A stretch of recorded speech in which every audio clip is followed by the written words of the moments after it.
Okay, Roman. Good evening. This is CUS TV, and I'm here with Esther Rantzen to ask her a few questions about her life and career. Hi, Esther. Thank you for coming. Pleasure. You're an extremely famous figure in the media world. I wonder, though, if you had to relive your life, as we were talking about earlier, would you choose to rather be a politician or an activist? Because you've also been heavily involved in that as well. Do you know, I'm very bad at regrets, and if I look back on my life, I think I've been incredibly lucky. So I think that the opportunities I've had, particularly in television, have been such fun and so challenging, and have given me so much adventure of one kind and another that I wouldn't change a thing.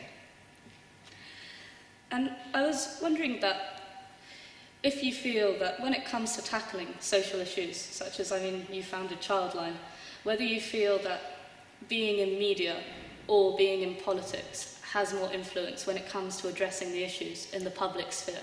The truth is that we could never have launched ChildLine as we did if I hadn't had a television programme to launch it on. We could never have told young people the number as effectively as we could in the series of programmes we made on the subject. So the frustration, I think, of politicians must be that while they're making the decisions that influence us, they're not actually able to reach the public, except through the intermediaries of journalists who may be antagonistic, may take them out of context, the soundbite and so on. So I'm extremely grateful that at the time we got the idea of ChildLine, which was in 1986, 25 years ago, we were also able to launch it on a major television programme on BBC One.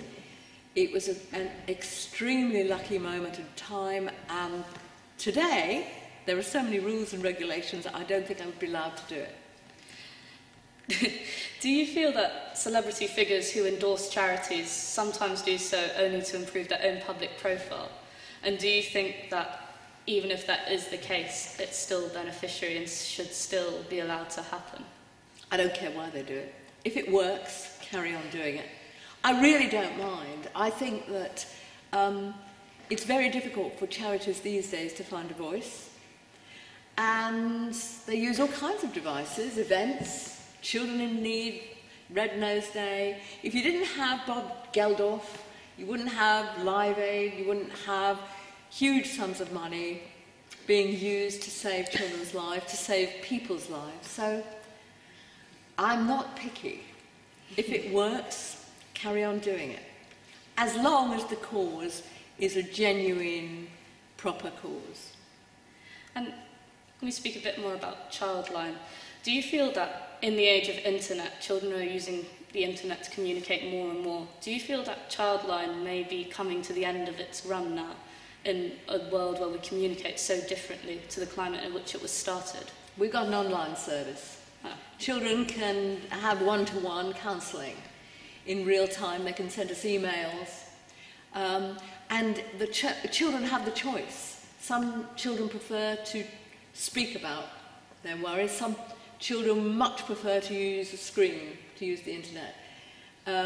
But it's really, I've watched our online communication, and it really liberates children who really would never dare describe the way they felt if they didn't have that medium. So we've got both now. Do you feel, just out of interest, have you seen the online the online version of ChildLine overtaking the phone line, or is it about you? Or do you... Oh, it's much smaller at the moment because we don't publicise it, because we want to get it absolutely right, and we don't want to encourage a demand we can't meet, because we want children who need us to be able to get through to us.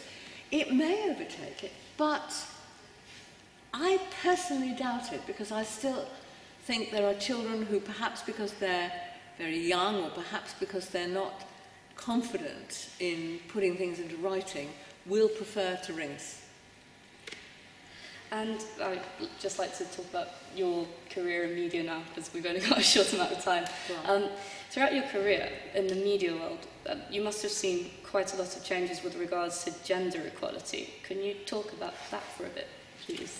When I started, there were really no women in positions of seniority in television, hardly any women on the screen, except in entertainment programmes. Now, you'd be balmy to try and make a programme that didn't have equal numbers, unless it's Top Gear. And I was trying to think what the female equivalent, and I decided Loose Women.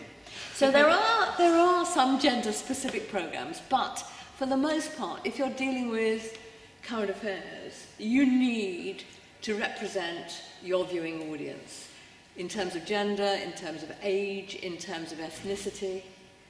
That's what you need to do. And I think we're more effective now, and thanks to Miriam O'Reilly, we'll be still more effective in the future.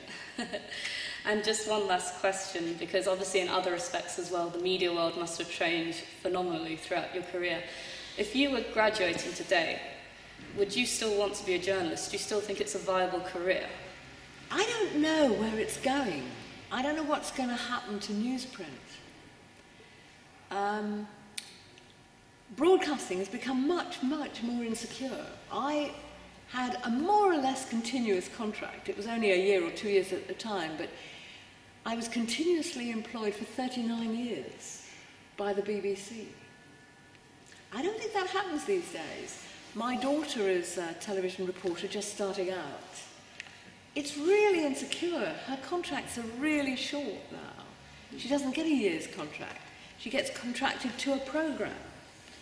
So, what would I say now? I would say it's still immensely exciting. It still provides you with worlds you can enter.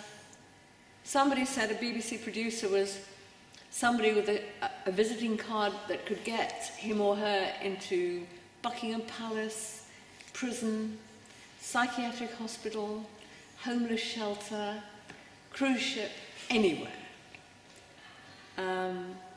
Don't go for security. Don't think that you've got a job for life. But you've got a job that will enrich your life, whatever else you do. Thank you very much for your time. Pleasure.